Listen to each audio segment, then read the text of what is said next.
গভীর রাতে ভয়ঙ্কর কাণ্ড ভরতপুরের খয়রা গ্রামে। ঘরের ভেতর থেকে উদ্ধার বৃদ্ধার রক্তাক্ত দেহ। ছেলের বিরুদ্ধে মাকে কুপিয়ে খুনের অভিযোগ উঠেছে। জানা গিয়েছে, রবিবার গভীর রাতে ভরতপুরের খয়রা গ্রামে বাড়ির ভেতর থেকে উদ্ধার হয় মিনতি গোস্বামী নামে এক বৃদ্ধার রক্তাক্ত দেহ।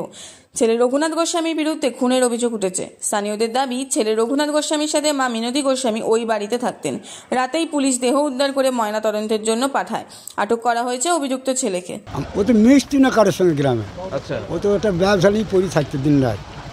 কি ব্যবসা ছিল ওটা? আপনার ওই মদের ব্যবসা ছিল।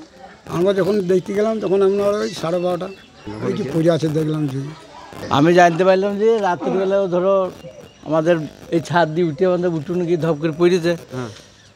কাকা আমাকে বাঁচাও, কাকা আমাকে বাঁচাও, আমাকে মেরে ফেললো 3 মিলি লোক। আমি উঠলাম, কী হয়েছে তোর? দেখতে সব রক্ত ফক্ত লেগে আছে। আর কী হইল কি? বয়স চুপ করি, জল খা। দেখছি মাকে মেরে ফেলেছি। আর তো মাকে মেলে কেন মাকে? আমার মন হলো মেরে দিলাম। দিয়ে আমার ছেলেটা ছুঁয়ে থাকে ওপরে, ছেলেটাকে ডাকলাম, যাহা তো ছেলেটাকে রেখেছি, দেখছি আমাকে ধরবি।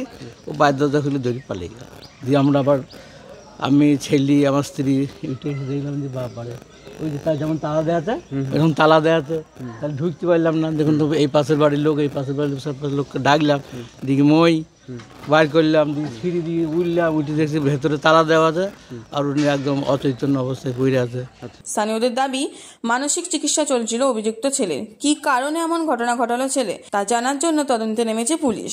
ছেলের হাতে মায়ের চরম পরিণতিতে গোটা এলাকা জুড়ে চাঞ্চল্য ছড়িয়েছে।